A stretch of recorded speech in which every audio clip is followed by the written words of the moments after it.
Well, alright, another Netflix action movie. Strap in for a couple actors who were red hot 5 years ago, dropped into a plot that takes 2 or 3 different premises from previous movies you like, and mixes their most memorable aspects together into something that feels new enough, playing out in a series of economical but interestingly filmed locations with a generous dusting of socially conscious exposition, exactly long enough to sound great on Instagram next week. Sometimes everything lines up great and you get the old guard, other times it only lines up kinda and you get Project Power, in which X-Men, Limitless, Kin, Firestarter, and Chronicle get blended into an efficient, if unremarkable, chase movie with a budget-conscious, time-limited superhero gimmick. Set in New Orleans, as opposed to just shooting there for the tax credits and trying to make it look like somewhere more expensive like most other movies do, the setup is about the emergence of a new street drug called Power, which in the form of a pill grants anyone who takes it a random unique superpower, or sometimes just kills them, for exactly 5 minutes. You can be bulletproof, you can be strong, you can get like bone claws, healing, you get the idea.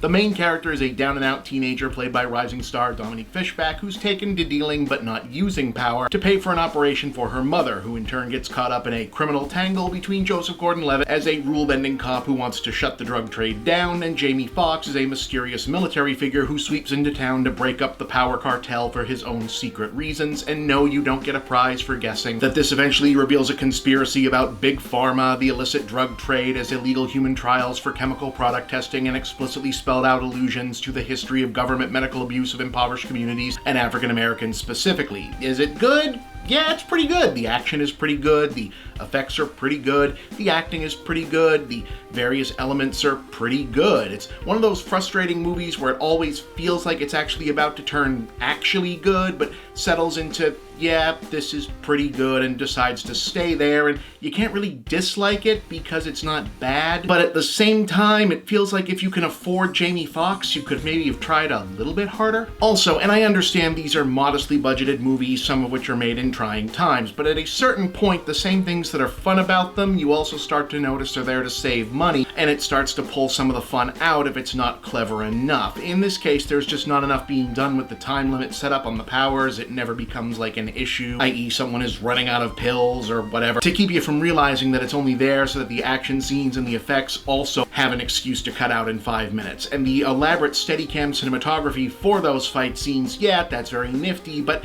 you could also maybe hit a wide shot once in a while if you weren't having to shoot every big effects sequence in like a back alley, a hallway, a different hallway, an underground bar, or between rows and rows of shipping containers. Now, the most puzzling missed opportunity is what feels like a build-up for Fishback, who actually has a remarkably impressive resume in her own right for a young actress. As a central figure in her own story, doesn't really have much payoff, and the attention given to a B story about her aspirations to a hip-hop career seemed to resolve off-screen, despite featuring in 2 of the more entertaining non-action scenes of the film. Now, all that said, it is still hard to actually dislike Project Power while you're watching it, because it's fun and it's smart enough and it's got good enough actors, and yeah, it's good enough. So you like it even if you don't really think about it after it's over and none of it really sticks. So call it like a 5 out of 10, but a strong 5.